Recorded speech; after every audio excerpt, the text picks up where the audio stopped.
Well, good afternoon. Hi there, it's Jerry checking in with you on another update on our garden. I believe this is week 5. And you know, last week I told you I was going to get all my transplants put in, and I did. We're actually joining you today a little bit later in the day than I normally would catch up with you. Normally I like to film my tours in the morning when the sun's just kind of barely coming up, and it's a nice time to come out and share the garden with you. But today I wanted to come to you at this time because I wanted to, in addition to talking about a little update, I wanted to talk to you about different climate zones in your backyard. And you're gonna have to excuse the girl sandbox over here because it's just their own crazy zone, but I've got some different climate zones in my backyard, and even though we're going into the fall time, this is also a time that a lot of the plants that we can grow still want a lot of sun. And it's a little bit after noon here, and I just want to kind of show you, again, don't mind the sand pit, but we've got this large almost wall of trees up here, and this right here provides a major climate situation in my backyard that is different, because you can see there's just like that's light peeking through those trees, but otherwise at this time of day there's just like that's light, but there's not any really direct light. But I was sitting out here the other day, and you see where there's light right over there. So I'm doing I'm in the middle of a project over here. I'm getting this area cleared out because I've got all these leaves and branches that I just can't seem to part with, but I really want to take advantage of this space here in the fall. I saw I've started following someone new on Instagram, and she I believe her name is Side Garden, and she's got some pretty cool things going on the side of her house. And normally in the summer this would not be a good place for me because it gets so hot, but I think that with the sun coming down and the warmth of the walls, it's really going to be beneficial for some things that I want to grow extras of in some containers over here. So that's what I'm doing, is I'm just getting this area cleared up. And another tip that I want to give you, besides this whole looking at your climate, again, I just want to show you again where all the shade's at, and something that you have to learn, and I don't want the sun in your eyes, but the sun was not this way in our yard just a month or two ago. So you really, I think, to get real effective with your gardening, you've got to get in tune with when the sun is hitting parts of your yard. Now, a tarp right here, you can get 2 of these tarps, I think, at any given store for $3 or less, and they're an invaluable tool, especially when you're working by yourself. And I'm going to show you why, because this morning I'm out here working and all this was over here, and you think, well, wow, I didn't have to do a lot, because what I do, and hopefully I can show you doing this one-handed, but if you've got a tarp like this, then when you're trimming a tree, that's my lemon tree, when you're trimming a tree or you're raking leaves, then you can just lay your tarp down and get all your debris on there. Now, it's not as perfect as going into a dustpan, but a couple more times and I'm going to get everything on there really nicely and be able to just haul that away.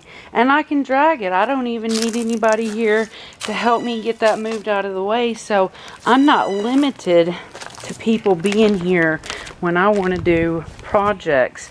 And this is kind of a quasi compost thing I'm getting going, either to feed that or I'm going to start getting it going. I might put some worms in it.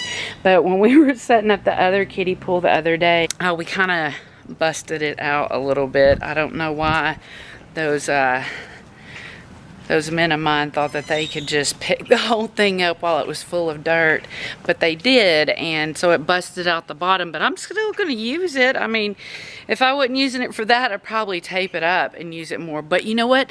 Let's jump in and check out what's going on with the garden. And so the first place we're going to go over here is to the kiddie pool.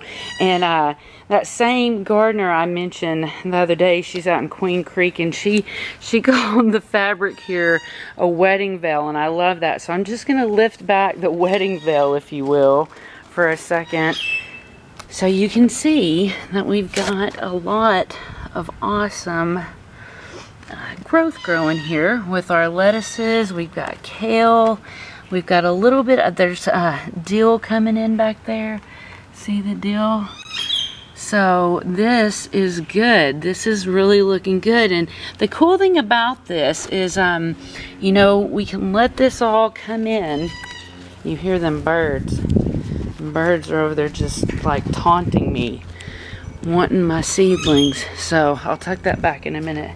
But the cool thing about this is, even though you might look at this and think, oh geez, that's gonna get out of hand fast, well, I can pluck stuff, take stuff out whenever I want. Now over here, look at these buckets. This is our spinach and Danvers and the Bambinos, and they're pretty close to needing to be thin. So here's our spinach that we've got come up, and we got a little bit of a Danver coming up there. This could be a Danver, but look at that beautiful ring of Bambinos. So I'll probably give them another week or so and come in and do some thinning there. And look over here at our rainbow. Look, you can almost see the pattern perfect, how it started there in the middle and just swims out there on the edges. So I'm just really pleased with how well these buckets are doing for me right now. And you know, I'm keeping the covers on them, and I'm probably going to keep them on there for a while because the birds are wily right now. And I'm just using this piece of yarn here to kind of keep it fastened down to the bucket so it doesn't blow away. But again, I'll fix that in a minute before they get around. Then I've got over here, this right here is one of those dango seedling droppings from the sage, but my husband wanted to keep one. Now this is a sage that we planted over in our tray, and that's collard green. And you see I'm recycling stuff from the kitchen to protect some of my transplants. Bottles, nothing safe, and I promise you I'm going to keep on using that. And look, the okra just keeps on going. All right, now we're going to zoom on over here, and this little compost pile has got so many volunteers.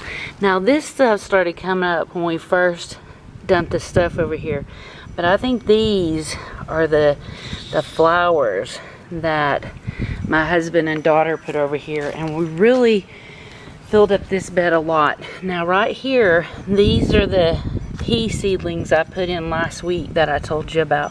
Look at this one, she's getting ready to make some flowers in there. Can you see that? Yeah.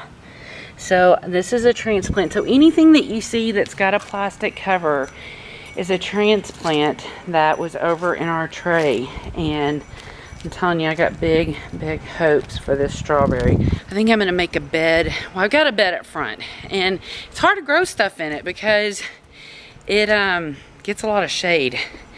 But I'm thinking that come springtime, those strawberries might really like it over there. And so we're over here at our final bed. I thinned these carrots out a lot here, and I covered them back up. I had, after I thinned them, I had uncovered them, but then it looked like somebody was kind of in here chomping, so I covered them back up. See, look, this is the one that had broken that arm, looking great. And you know, I don't have, I think we planted this last week and this. I still got some weeds coming in. Green beans are looking just really cool. And the bell peppers and those sweet bananas, I wish y'all tell me something to do with those, because I just really don't have any idea. And we tried to put them in a pickle brine and it just didn't turn out that good. So y'all tell me how to use y'all. Now this is my throwaway pile, okay? Everything ends up over here. And they did plant some flowers over here, but let me show y'all something. Remember that great big shard that I pulled out of the bed? Well, these big roots were in there, and I thought, you know what? I'm just gonna come over here and stick them in the ground. And do you see that? That's from maybe 2 weeks. 2 weeks. That dango shard is added again. So, and you know what? I think it's so pretty. So I'm gonna let it go, and I look forward to showing y'all what I'm gonna do next week, because I'll put that on here. I'm gonna like I said, I'm gonna get some buckets going over there on another pallet, and I'm gonna make me another container garden over there, and I'm gonna take advantage of all that sun. So remember, that's a couple of tips for you. One, figure out what your climate is like in your backyard. Where are your cooler spots? Where are your hotter spots? And where is the sun at different times in the day? And that might be easiest to figure out on the weekend. You know, at a time where you could maybe come out at 8 a.m., noon, 2 o'clock, 4 o'clock, and then you'll have an idea of where some of your plants that need a lot of sun, even here in the fall, are going to do the best. And so that's that one. And then the second one was to get you some inexpensive tarps. Because another thing I'll leave you with is, even if you live in an apartment or something, I also use tarps to mix soil. Like when I'm combining compost with different materials to make my soil mix. If you don't have a wheelbarrow, a tarp is the easiest thing. And I think I had a third tip, but I can't remember it. So here's my third tip. You just keep on smiling, you keep on trucking, grow some of your own food, and try to have the best day ever. Talk to you soon.